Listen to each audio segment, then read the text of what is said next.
Hello and welcome to We Make Sounds. This is Siddharth. I'm Anirudh.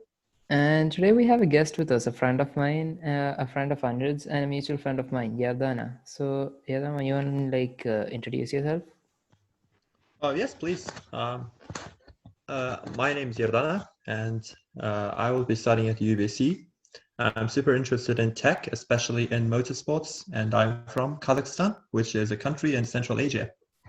Yeah, cool. So, Anirudh, you want to get us started with some questions or something?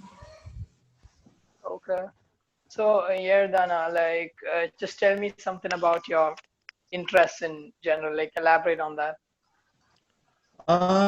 So my interests were very wide, spanning from aviation to motorsports, and now I have three interests, which are aviation, first of all, the motorsport, especially Formula One, and the third is education. So education accessibility and all of the social policies and stuff. In motorsports, I'm interested especially in aerodynamics and the data science, like data analysis during the race and race strategy. These are my main interests. Okay. I know that you're into programming. So, what would you suggest for someone who is starting out to learning programming? Actually, I would suggest someone who is starting to learn the programming to connect with the industry professionals who are already programming in like companies in Google or even in small startups, because you need a very good reason to keep you motivating every day to learn the programming. And if the expectation that you have is significantly different from the reality that the real programmers do in the real life, then it's going to be sad and it's not going to be productive in learning. That's the main thing I want to recommend. All right. And it's just that I kind of got intrigued by that data science in motorsports and stuff like that. So how is both of them combined, or how do they incorporate? Oh, that's a very good question. So in Formula One cars, especially, they have a lot of sensors, especially on wheels. Like they have information on wheel temperature. They have like Formula One engine is composed of the hybrid engine. So basically, you have electric motor and the real like fuel motor, right? Gasoline engine. Yeah. And so you have the current. So you have the data about wind. So you have the data about cornering speeds. So you have data about tire wear. A lot of stuff. And I think all the data is about 250 terabytes every race.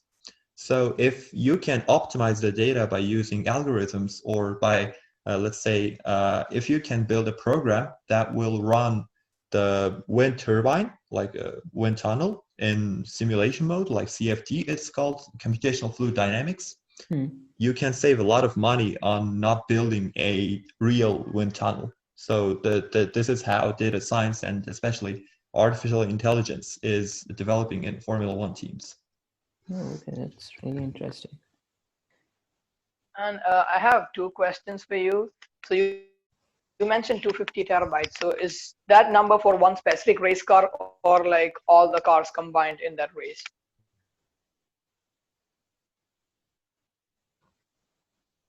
Combine 20 cars in the race. And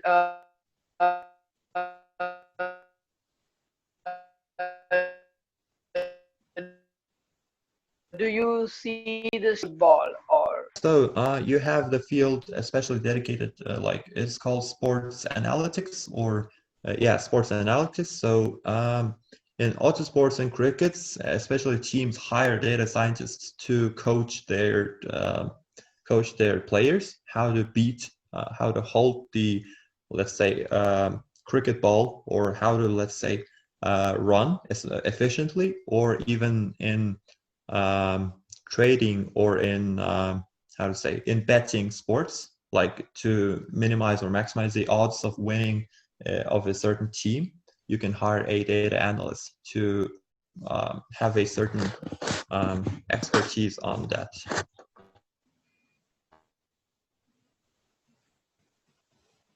Of fantasy leagues, right? What? Like fantasy leagues, like fantasy Premier League. Yeah. So like this information is gonna be really useful for fantasy leagues in general, right? If it's available to the public. Like, is it available to the public? The information about Formula One or fantasy leagues? No, like, you mentioned about how cars, like, how see, you use a certain car, this is the pros, this is the cons and things like that. So similarly, this certain player in, say, it's a soccer match, like these are that person's cons and pros. So with that information available, which is, okay, this pros and cons is available because of the data collected from the field. Okay. So my question is, like, is this data open source, or like, is it like readily available to the people, or is it like something very internal? In terms of the fantasy league or football players, it can be open source because you can track the football players, you can film the stuff, and if you run computer vision on the video, that when the footballer is kicking the ball into when he's doing a goal, then you can analyze that. But in Formula One, unfortunately, it's not available. Okay. Isn't data like, for example, collected from like a Formula One race, probably like kept towards the company itself or like the racing team, because it kind of gives the downfalls and stuff like that, right? Yeah. In Formula One, so every team wants to keep their secret behind the doors. So the data collected during every race is their intellectual property. Oh. Okay. Okay. And like Python is like a very frequently used tool for data science. Do you recommend people learning Python for this purpose, or do you have any other languages? And if you are suggesting Python, what are the libraries you're suggesting? You're recommending? So as I know, in data analysis and the data science itself, Python and R are the main two languages to program, but Python is more popular. So I would recommend learning the Python first and then learning other languages like SQL or R. If we talk about the libraries that I'm using, the most common library I think is Pandas, Pandas, and then like Pandas is the library which enables you to read CSV files, like large data sets in the tabular format. And then you can do this sklearn, scikit-learn, I think it calls, and then TensorFlow, all the other libraries that are essential to data science. Okay. No, okay. And yeah, go on. Nothing. Okay. And so like, do you think, like, is there any recent development in some new kind of libraries, or like an entirely different technology that is completely dedicated to sports, or say data analysis in general? Like, is there any recent developments you wanna shed some light on? For sure. If you know the OpenAI, a startup in California which does the AI research, they recently developed a GPT-3. So it's not open source yet. But it basically works on a natural language processing, NLP, I think. And the transition in NLP is very staggering because if you enter a question or if you enter any word, then the AI can pick it up and pick a new sentence that matches your old sentence that you have written. That's the first thing I want to mention. The second thing is a autopilot I think I think the TensorFlow, especially the NVIDIA graphics cards, are working now very well with the TensorFlow library. So using the computational power, especially the ray tracing technology that NVIDIA has developed, is actually increasing the power of automated vehicles. That's the second. And the third is, I can't remember the name of the inventor, but in California, there is a guy who made the very small cameras, or even your cameras of your phone, do the work of the autopilot. So you can only install your phone or his device on your car, and it captures the road image, and it learns from other traffic, like other cars, to drive the car. So you can connect the phone to your car, and your car will drive itself. So this is the third very impressive technology that I've seen in the field. Yeah, the last one is like really, really impressive, actually, you know, Yeah. because Yes. yeah, and yeah, go If on, go on. I remember correctly, the last inventor, last one, was actually the first person to hack iPhone in the world. Oh, okay. Hmm. Yeah, I want to ask a little more questions about GPT-3. So, since its announcement, like it has stirred up quite a lot of conversations, hot debates, like in the programming community, whether it'll take away a lot of jobs and things like that. So, what's your take Yeah. on that? Well, first of all, the artificial intelligence, if you had seen the talk of Ali Rahimi on NIPS 2017, then the Ali Rahimi is basically a researcher in Berkeley's lab on AI, and he said that AI in modern world is more like an alchemy. Like if you study physics, if you study chemistry or the engineering stuff, you have very good theoretical background for every reaction that is happening in lab, or every motion that is happening in physical universe, right? So you can explain it with theory. But in artificial intelligence, if you see some strange details, such as happening with GPT-3 or even GPT-2, then you cannot explain it with a pure math, or you cannot explain with any statistics. So that's the first thing. So I think because of that, artificial intelligence is immature, and many companies, according to data scientists who work in the companies, are not ready to adopt or yet implement all the data science into their infrastructure. That's first thing. The second thing is, even though the jobs like manufacturing or sewing, or jobs that require low skills, they can be replaced, and they are replacing in modern world. But you have to mind that the average price of data scientists especially in autopilot industry in the US is $10 million a year. So basically that means that if you pay someone 9.5 million in salary per year, the data scientists, to develop the artificial intelligence system to drive your car, then you would still make a $500,000 profit. So you can think that even though many jobs are disappearing because of the data science, many new jobs are emerging. And if someone can learn a new skill very fast, or can adapt to the new changes, then he's fine. Yeah, that is true, and it's a recurring phenomenon throughout the history. You know, when say like steam engine was introduced, it basically took people from field to the factories, and people start working in factories in large numbers. So as old jobs disappear, new jobs emerge. So it's a constant process.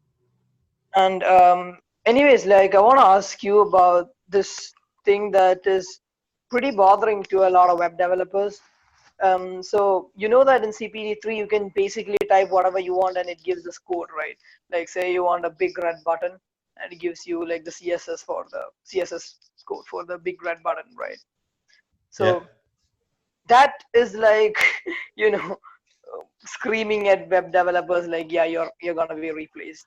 So again, it's not like I'm not saying that all the web dev jobs will be replaced by GPT-3, but a large portion of their work could be done at a Yeah. much quicker rate with the help of GPT-3. And of course, you need some programming background to know where to copy and paste these files, and and especially it's CSS. So if it's not the right pixels and all, like your website will look very clunky.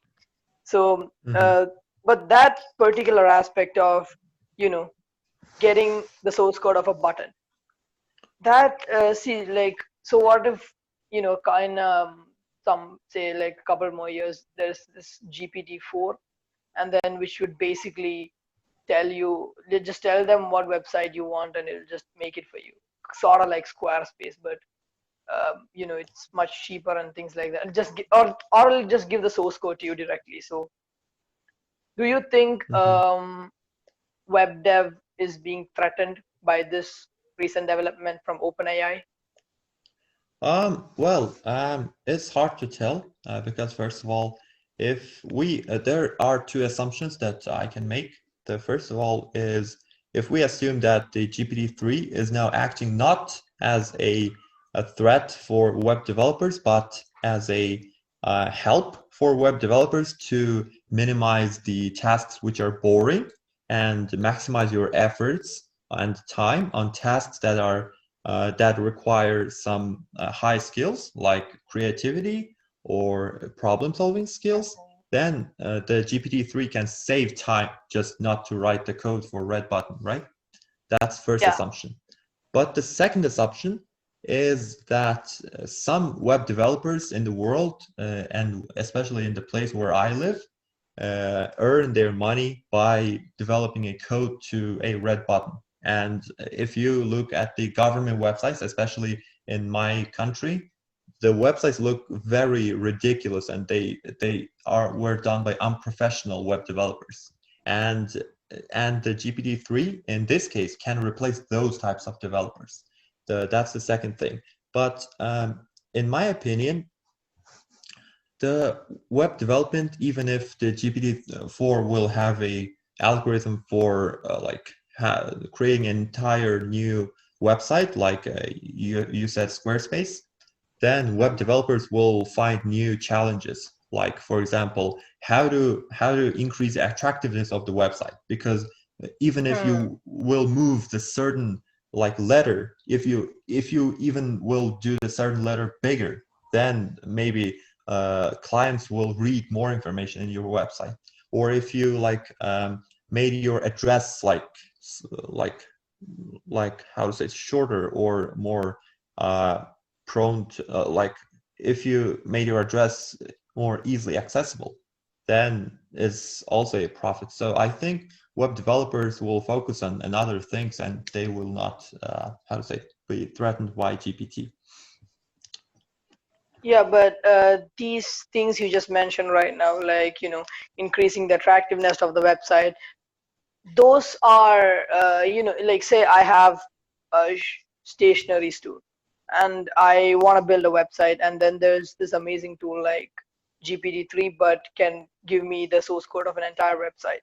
So I just type Mhm. in my requirements, gives me the source code. I didn't like it, so I can actually type in a different set of requirements and get a different website altogether, right? So Yeah. again, so it's just that, see, like web developers do this because the ultimate person, like say in this case me, wants my Mhm. website to look in a certain way. So if I can do that without the help of web developers, then that's like a checkmate, right? Yeah, it can. In this case, it's very bad for you. Oh, okay. And like okay, I had something to ask you right now, I forgot. Ah. Yeah, I got it. Like, you know about the walrus operator in Python? Oh, what? Walrus operator.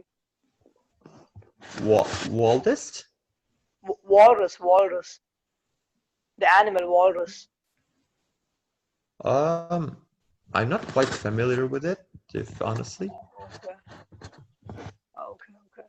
It's just nothing. Oh, Oh, okay, yeah. I think this is a great question. Like, you know about blockchain, right? yeah. So, what do you think about the future of blockchain? Blockchain is actually, well, it's very complicated at first, right?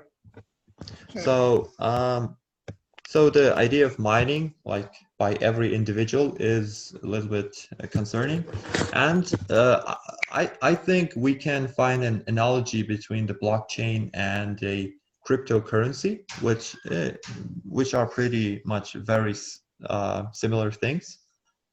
So Yeah, like, I think I'm sorry for interrupting, but I would yeah, say no, one is exclusively reliant on the other, at least in most yeah, cryptocurrencies. Yeah, go on, go yeah.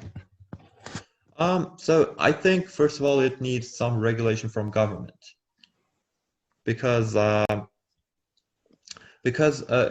in blockchain I think you reward the blockchain maker the how to say the someone who makes a blockchain by giving a additional currents.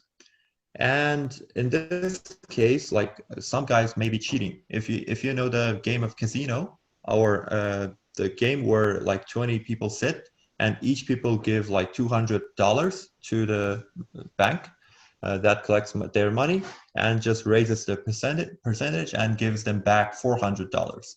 But during some time, some cheater may assume that if he doesn't give any money, then he will get the money back, and he will profit more than others, right? So after doing n types of cycles, the whole system collapses.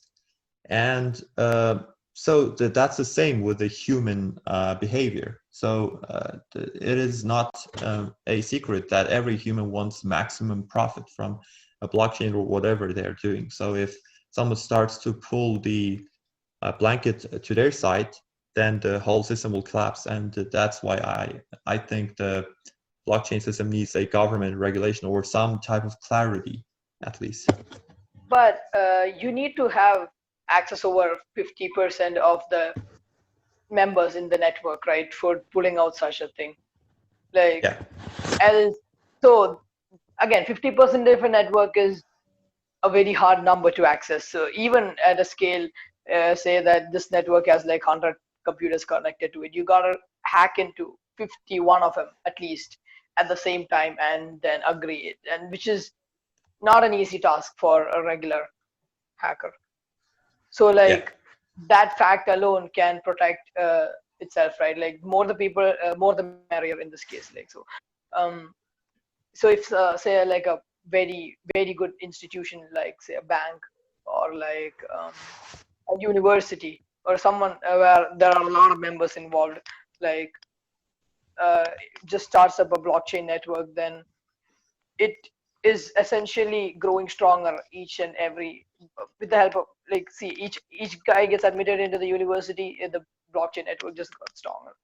So it's, do you think the sheer amount of people using it is the protection for itself and thereby, and I seriously didn't understand why you would want to government to get it involved in a blockchain network, because it's purely run by the people, right? Like it's just not by the yeah, people, like the amount of yeah. people. But like by the amount of people, yeah, I get it.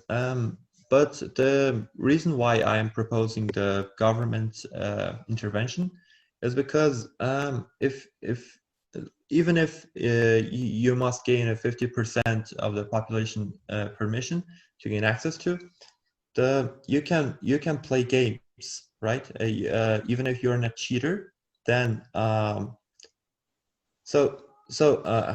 do you think, like between two people, if if they will somehow manage to, let's say, manage to like even wait, like, okay, so you have two people, and you don't have the third one who is viewing from behind them, so who is not controlling them. So you cannot control every conversation, every moment.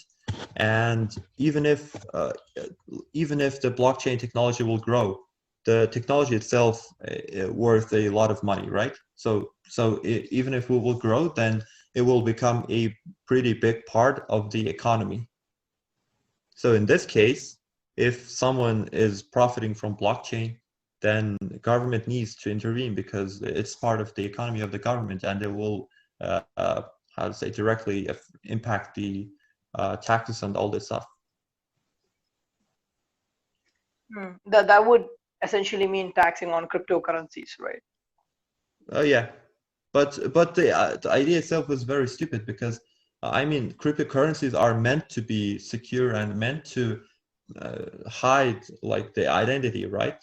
So if you are taxing them, so it means that you are knowing the identity, which breaks all the purpose. Yeah, but when I look at blockchain, I just forget about the cryptocurrency part altogether. I just like the whole algorithm itself, like where one block is connected to the other block, and the first block is the genesis block, so it doesn't have to be connected, and it runs on SHA-256, which is itself a pretty strong set of yeah, it's a pretty strong number generator basically in this case. So like, so in order, see, if we use something like a blockchain level encryption, your the data in that network is going to be really protected, even if Yeah, cryptocurrency is just a subset of blockchain. It's just not the entire technology itself. So I think if we yeah, use the blockchain technology for other purposes, say like I have a, say, I don't know, fitness app, and I just somehow I incorporated a blockchain technology, like all the people registered in the app is like, they get their own blocks and stuff. So if there's like some new change in the app, say I want to increase the membership fee or something, which is a very unpopular decision, obviously in this case I assume more than 50% will disagree, and then I just simply can't do whatever I want, even though it's my app. But that sounds like it's very bad. But if you see, I think, like, again, this was a really bad example to prove my point. But the thing is, say think of a platform like Discord. So again, I haven't used that Discord like ever, so I'm assuming there's gonna be a lot of heated discussions. Like, does anyone of you like use Discord, like Siddharth, I kind of use Yerdana? Discord. Yeah. So I'm assuming in some servers there are heated debates, and which one's better, blah blah blah, like, something like that. Yeah, kind of. Like, it's kind of better to like not get involved in those. So, yeah. Yeah, but this is just an example. So if I just build a platform like Discord, say, and so like one person raises this idea, like, hey, this is better than that, and literally everyone can vote and just confirm or like not confirm whether that idea is actually good or not. So I think in things like that, like blockchain is like really useful, and it's, to be frank, almost unhackable. Like, that's a pretty far-fetched term, but especially with the advent of quantum computers, but it is still very secure even in today's yeah. standards. So yeah, But I think yeah, go on. but actually, the one positive part of using the blockchain technology is that it's controlled by the community, by the mass of the computers, right? So True. so in today's economy, if you see the fluctuations, like you have the Federal Reserve System, which is in USA, the big thing, which prints out the most valuable, like one of the most valuable currencies in the world. And basically every economy of basically every country depends on it. So in blockchain, you don't have that. You don't have the superpower which can determine your fate within some days.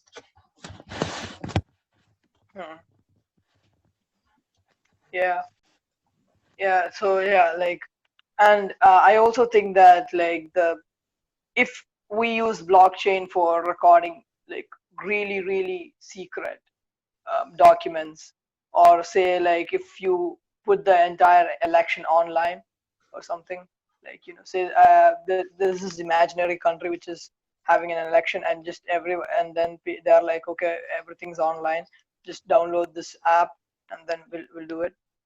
If like get access, if it's on a blockchain network, it's like very secure, and you'll get instant results once the election's done. So there's no time delay, there's no money involved and things like that. And I also think like if like and I'm pretty sure because I read an article like which says that the reserve in Australia, right? Like you mentioned Federal Reserve, right? So in Australia, there's a gold reserve. Like in all, Yeah. I'm pretty sure in all countries there are gold reserves, like in order to maintain the value of their currency. So the Australian gold reserve is like apparently implementing blockchain tech. Like I think they're rolling out their cryptocurrency. I could be wrong, so I'm not just completely saying stuff because again I could be wrong. But they're doing something like that, and apparently you can trade in their network, which I'm assuming will increase the value of Australian currency. Like I'm not sure. Again, I'm not sure about this, but I'm sure of that they're doing something with the blockchain network, but I'm not sure this is what they're doing.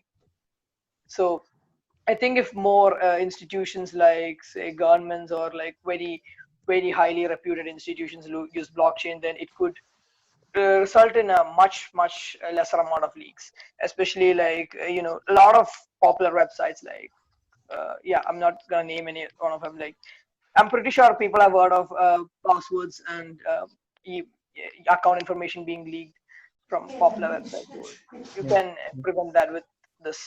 I believe you can do that. Yeah.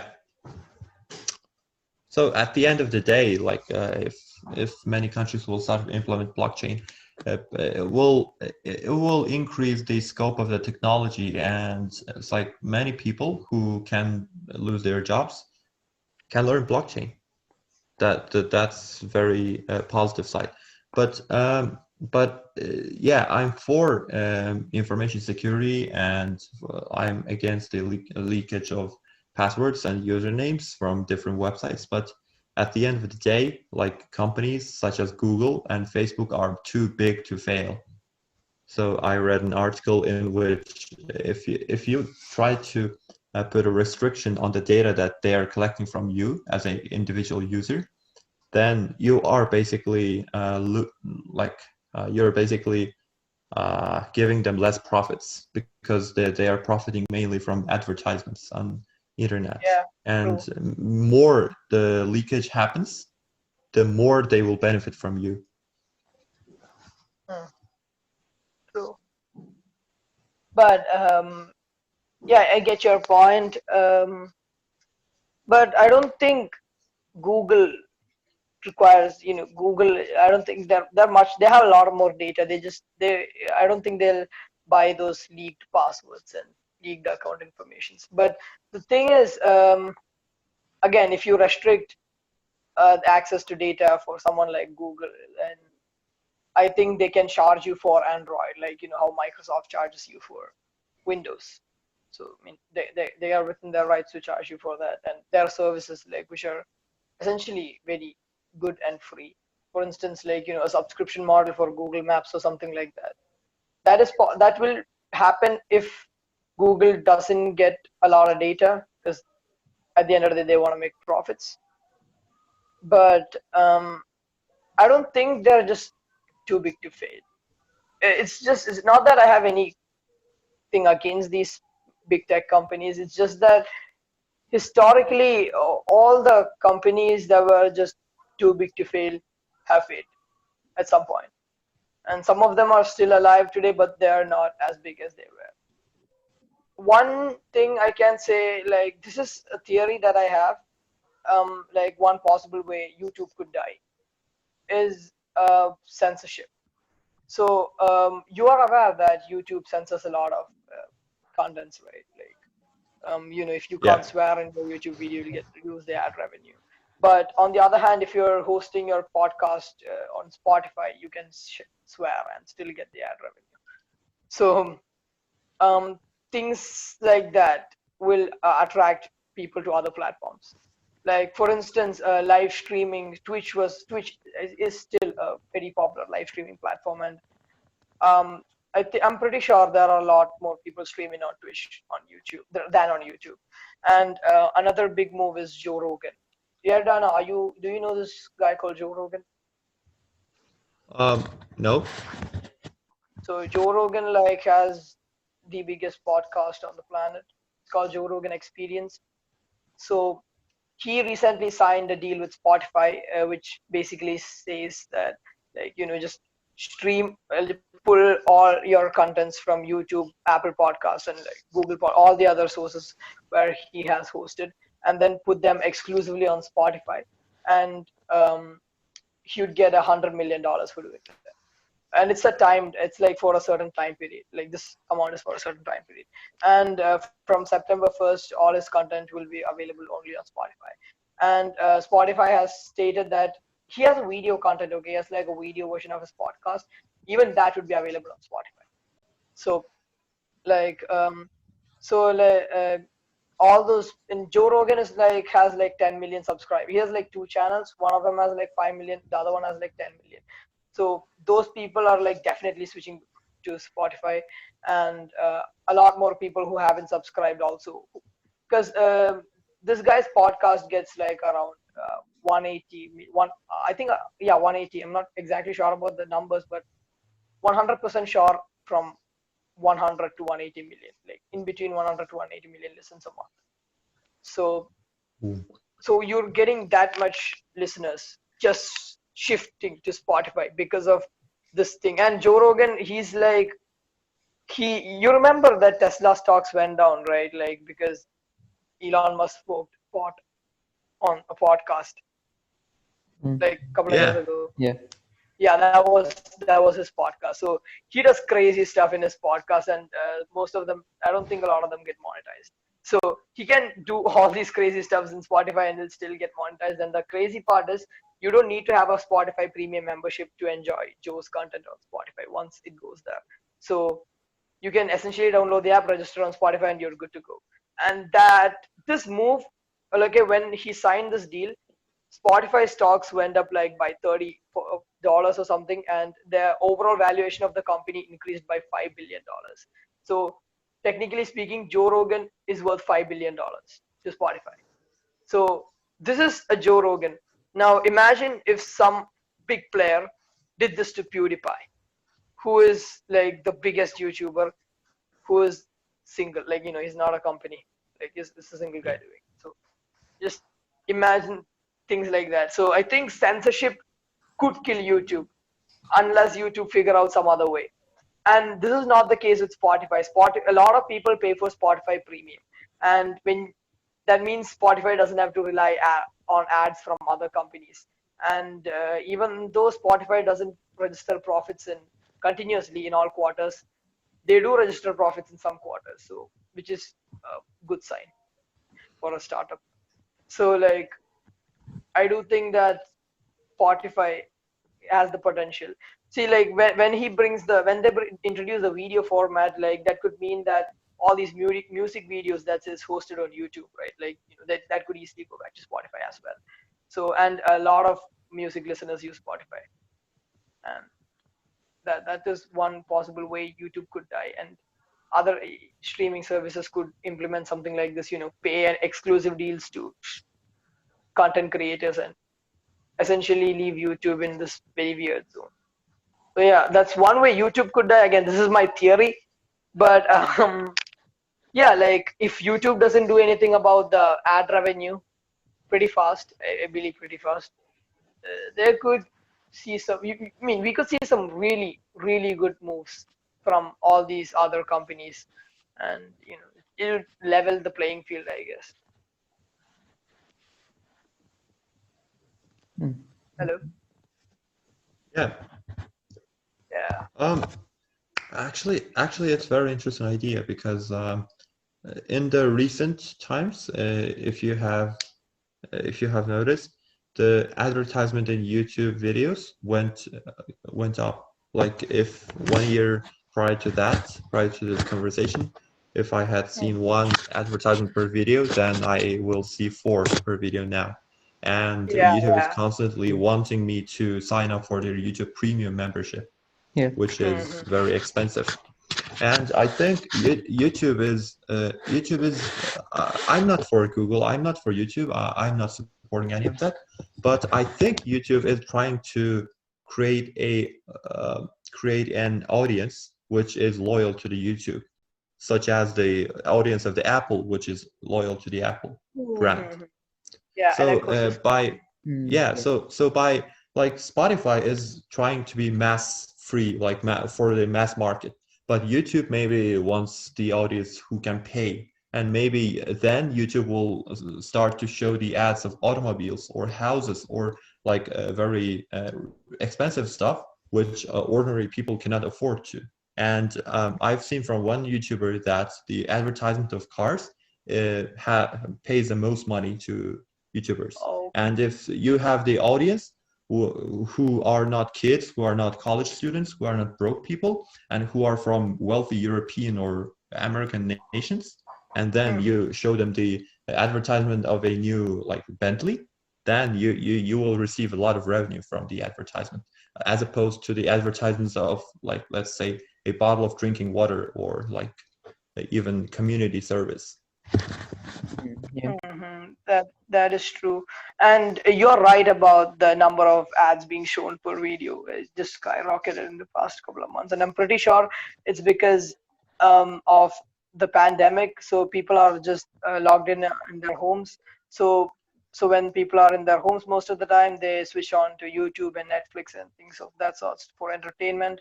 And so all these advertisers who essentially were advertising on billboards started putting their money on YouTube, like Google AdSense, and start advertising on YouTube. So I think that's what happened. It's good for Google and good for YouTube, and I think it's good for the company, like who is advertising. It's good for everyone. And like your idea about the walled garden, like I shouldn't call it walled garden, ecosystem Mm, from YouTube. That is pretty interesting, and I think you're right on that because even with YouTube Rewind, like YouTube is handpicking the YouTubers they want to promote. So like almost every year in the past couple of years, like past 4 years or something, like people just simply complain like, yeah, my favorite YouTuber wasn't there. That person has like so much million subscribers. He wasn't there. So little million subscribers. Like this guy has like lesser subscribers than him. He was there. Blah blah blah. Like a lot of complaints like that. But I think YouTube just wanna showcase their brand friendly creators, and yeah, I think that's what they're trying to do. And you did mention about this thing, right? Like, if you're from a different country, you get different CPM. That is true.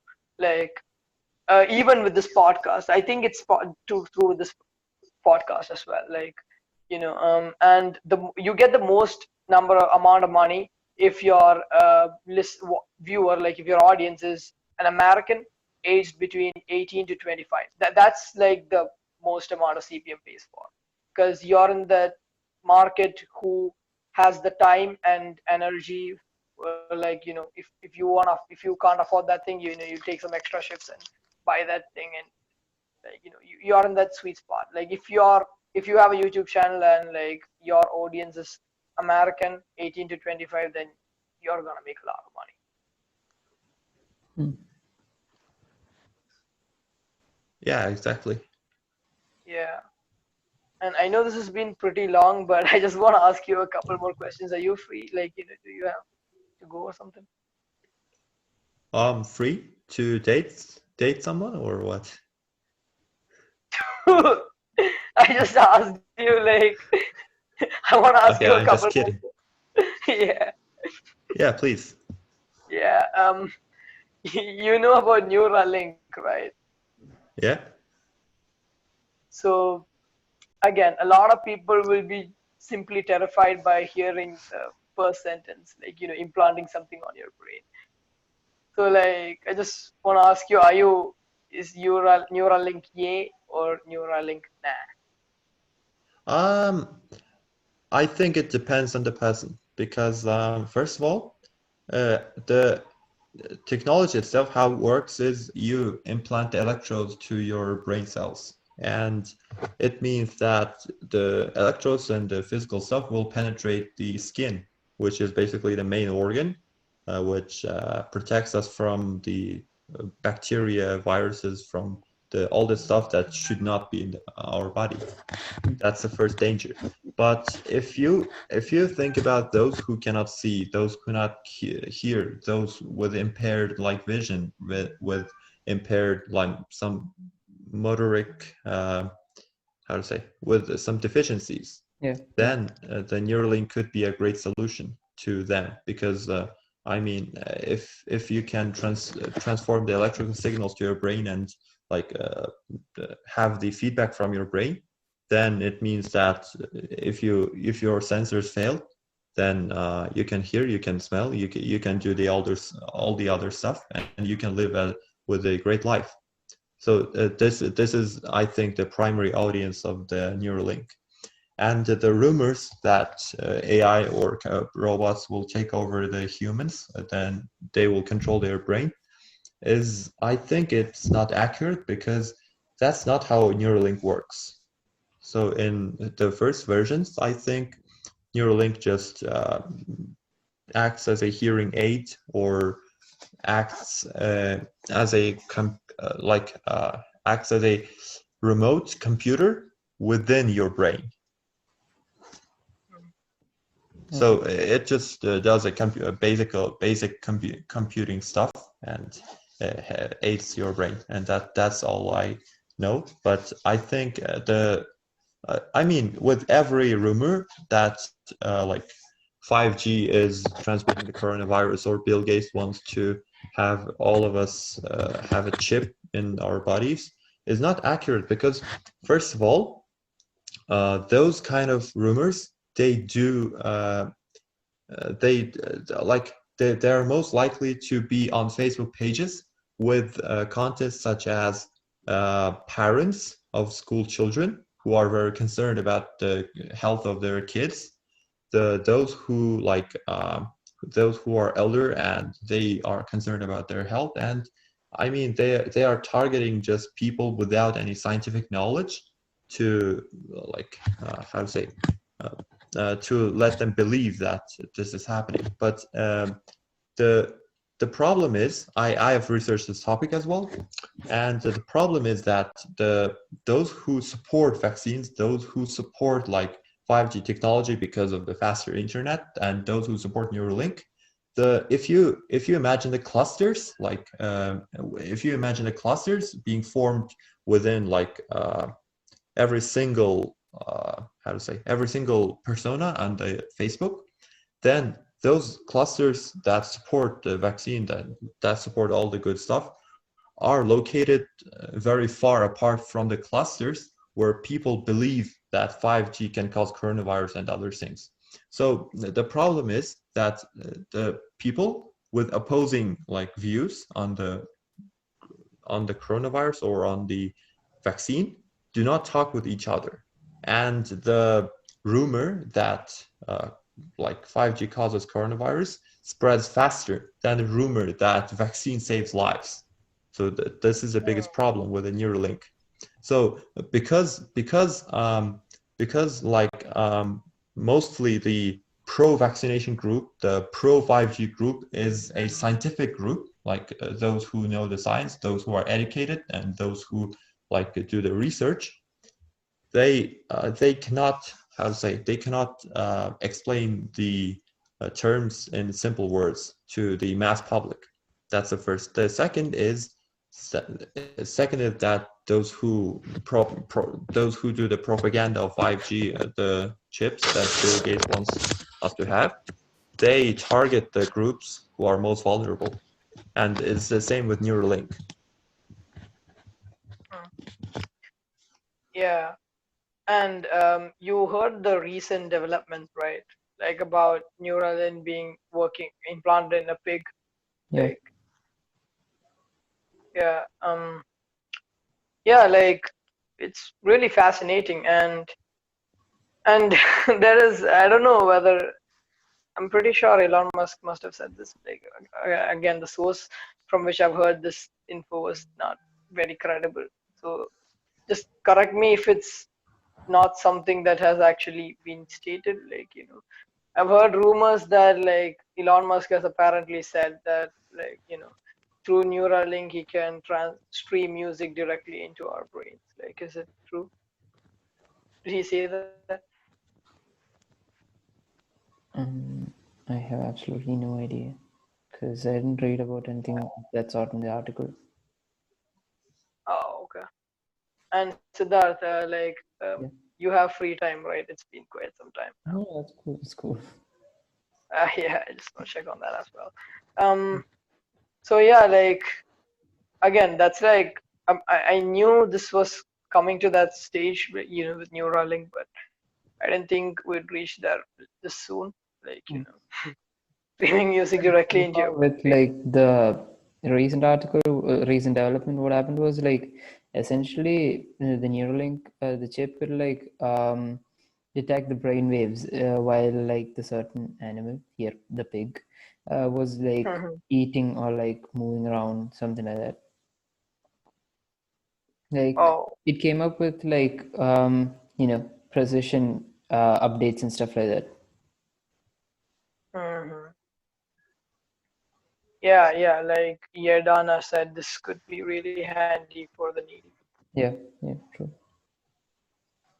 And Yeah. also, I think the statement about transmitting music to your brain, Mhm. I it could be true and it could not be true. So it could be true, I think, because Elon Musk in past, you know him, he Mhm. um, he like smoked a pot in front of like a camera. He Yeah, I threw told. a rock to the Cybertruck, right? Yeah. He did many Yeah. crazy stuff. And with the Tesla shares, like shares of SpaceX, given skyrocketing within a year, he can just it can be a bluff from Elon Musk, that it can be a joke just to raise his popularity. That's the reason why it can be true. But the reason why it cannot be true is because of the ethics dilemma. Because when I mean, if you want to implant a chip to your brain, then you are basically giving consent to certain information of the brain wave and all the other stuff. So it doesn't mean that someone can just hack into the device and turn the music on to your brain, and it would not be ethical. So that's why the like in the book, I think it's called the "Who Will Teach the Silicon Valley to Be Ethical?" Or it was an article, I do not remember. Yeah, it is a great book. I recommend. So there is the stuff that the detail before giving it to the final user should be crystal clear. Yeah, yeah. Like with the advent of hackers, like, this is a really vulnerable piece. Unless this has some really big firewall or really hard encoding protecting this. Yeah. Yeah, like I didn't think about the hacking aspect so far. Yeah. Yeah, this is pretty stupid move for my side. Yeah, like, and again, yeah, Dana, this is a pretty funny question. If given a chance, would you allow yourself to be implanted with Neuralink chips? Um, yeah, I would love to. Yeah, same here. So I would that's love what to try. about you? Yeah. Yeah. Cause So, man, I don't yeah. think my mom would allow it. So Oh, okay. Yeah, you could just say to your mom that you didn't do it because, I mean, yeah, there's no like way. apparently, the size of the chip has also reduced from like its initial size, like when it was like Oh, first, you know, announced. yeah, It was exactly. just last. Mhm. Yeah, like I don't know. I'm pretty sure. Like, did he get the permission to try test it on humans? I Like, don't think so. yeah, I mean, like, it'd be really interesting how things would seem when it actually goes on a human. Yeah, That'd be really cool. true. So Yeah, yeah, but go on, go on. Go on. with the case of the tests with the humans, I think some terminally ill patients, like with the bad diagnosis, or some patients who want to who want to hear, who want to see, who want to have back their senses, they in the hospital can give the permission to the Neuralink test as a research or as a new method of cure, and Yeah. that can be rephrased, but it's not mass testing, but it's testing only on one human individual. Mm-hmm.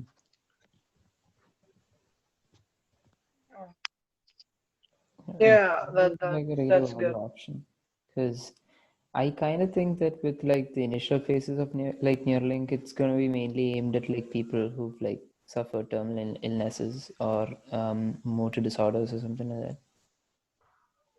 Yeah, and like Yerdana mentioned, it could also like so say like someone who has say lost the sense of taste, like Yeah. you just pick something, you can just generate taste like that, something of that sort. Yeah, that'd be really cool, man. Yeah, that would be really cool. Like, yeah, so like y- you guys want to add anything? Like it's been pretty longer than usual actually. Like Yeah. like yeah, Donna, you want to add anything? Like Yeah, for sure. First of all, it was a real pleasure because I have seen a views that oppose to my view, and especially when someone with greater knowledge, with greater in-depth coverage of the discipline challenges me or my ideas is very helpful to me yeah, as a person. Thank you for that, first of all. The second is if you want to pursue something in tech, first of all, it's very important to find what you love and do what you love. Because even if with the older rules like 10,000 hour rule or like 5 year rule, 10-year rule, to be a master in the field, you need some big time and you need to do it consistently day by day. So if it is not something interesting to you, then you will just drop it after the second or third day. That's the second thing. The third thing is even though the tech may benefit you, like in terms of the professionalism, or in terms of the skills, or in terms of even big salary, which big companies like Google give to you, it's very important to stay humble and stay human. So after all, you are made from skin and bone. So it's very important to acknowledge that we are all the same and have the heart, have the um, how to say, have the sincere thoughts to others and be yourself. so yeah, thank you for that. And you wanna wrap this up? Like you guys wanna wrap this up? Yeah. Cool. So thank you guys for listening. You can check out our other episodes as well. Yeah, we're available on Spotify, Apple Podcasts, Google Podcasts, all that. And also check out our social media, Twitter, Instagram, and Facebook at BMakeSounds34. So thank you guys for listening. Hope you have a great day. Yeah, peace. Thank you. Peace.